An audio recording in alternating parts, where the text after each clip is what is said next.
I'm not even holding it. You were just holding it, it just went on. Oh, you did it again. Oh, you did it. See this? I didn't touch this. Thank you for doing that. Wow. Really appreciate it. She's just holding it in her I hand. haven't. Thank you.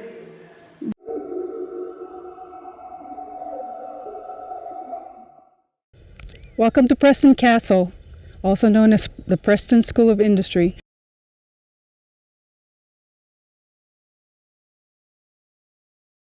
Preston Castle is one of the most known haunted buildings here in Northern California.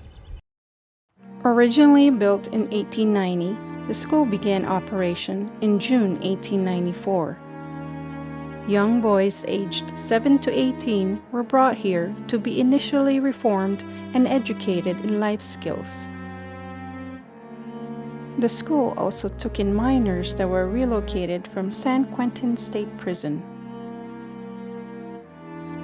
In pursuit of learning and rehabilitation, the staff unfortunately operated too eagerly by filling the lives of these boys with abuse and defeat. On April 19, 1919, it is known that a young man named Samuel Goins, who was sent to Preston School, tried to escape the property. He was shot by a guard and died on property grounds.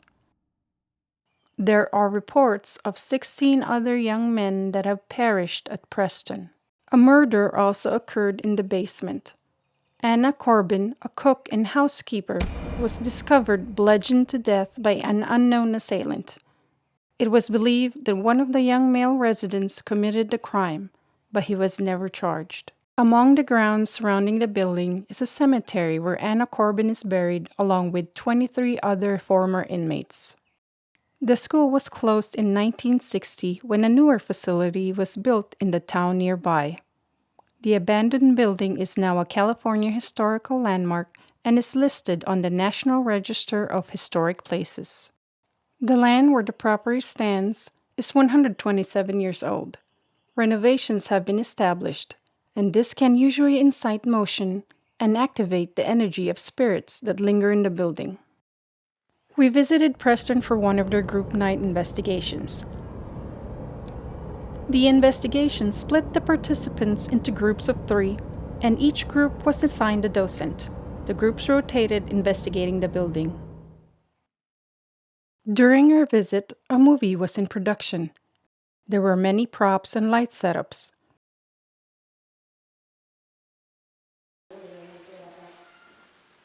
And according to the docents, filming in the building caused disturbance and annoyance to the spirits. We started in the infirmary and we captured many light spheres, so many in fact, as if they were just moving among us. Our cameras captured a lot of dust. But we also encountered a lot of light spheres or light orbs. These light spheres or orbs navigated themselves around us. They weren't dust, as they morphed and altered their speed and movements. They changed their course by zooming and pivoting.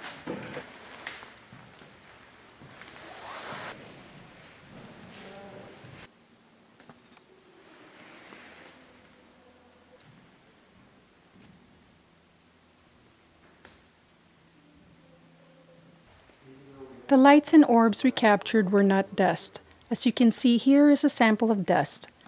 It's not transparent like the light orbs.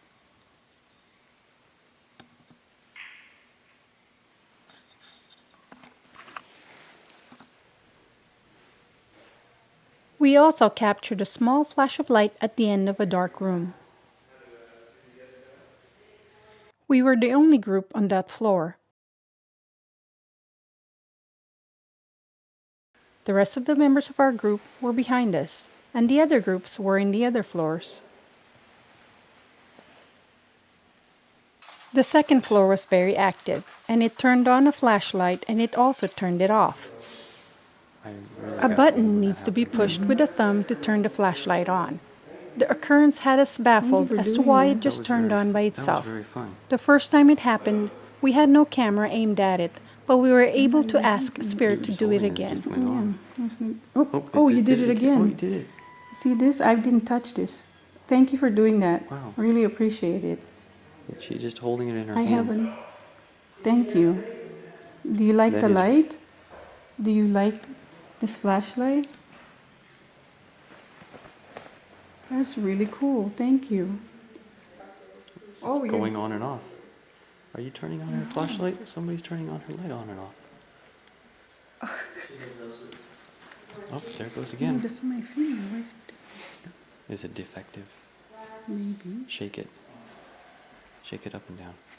We later tried to challenge the strange event. We placed new batteries before the investigation, so we tried removing and replacing back the batteries to check for any contact issues. The flashlight acted so bizarre that later, in another hallway, we tried to recreate it, but it never happened again.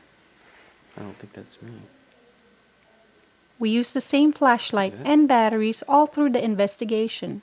The flashlight still actually worked after that night. I have one in my pocket. Preston Castle is truly majestic.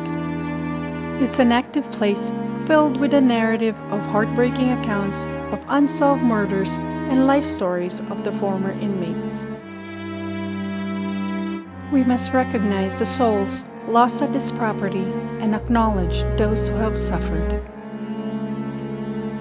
We are honored to have had the opportunity to investigate and learn the history of Preston Castle.